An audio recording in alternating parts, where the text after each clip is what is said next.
kushtet për një gjë të tillë? Po, faleminderit shumë.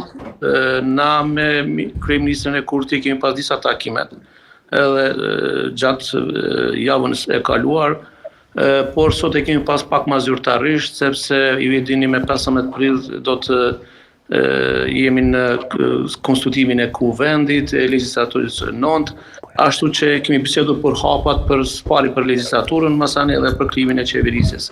Sepse ju e dini që na si grupi parlamentar deri ma herët e kemi pas 6 pusin, masani edhe grupi multietnik, kur na duhet të nominojmë edhe nënkryetarin e kuvendit e Kosovës, sepse takon me kushtet.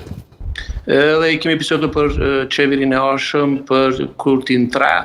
Na ju e dini që kemi dhënë përgjegjësinë për në qeverin e Kurtit 2 dhe kemi kontribu 4 vjetë, edhe për Kosovën, edhe për komunitetet jo shumë, edhe për komunitetin turk në Kosovë.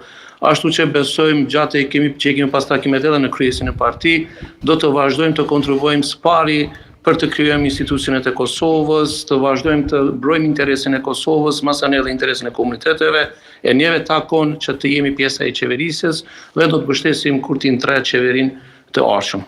Sa deputeti keni si parti parlamentare? 2 deputet, vetmi parti që kemi 2 deputet prej komuniteteve jo shumic, dhe deri tani kemi pas 2 deputet, vazhdojmë me 2 deputet dhe do të kontribuojmë.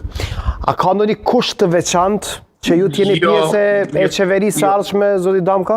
Jo, nuk e kemi pas kusht veçantë, veç do të vazhdojmë të jemi pjesa e qeverisjes dhe të vazhdojmë të kontribuojmë për Kosovën dhe për interesat e Kosovës. Tani parashtrohet pyetja hipotetike. Çka nëse zoti Kurti nuk arrin t'i bëjë numrat e nevojshëm për ta bërë qeverinë?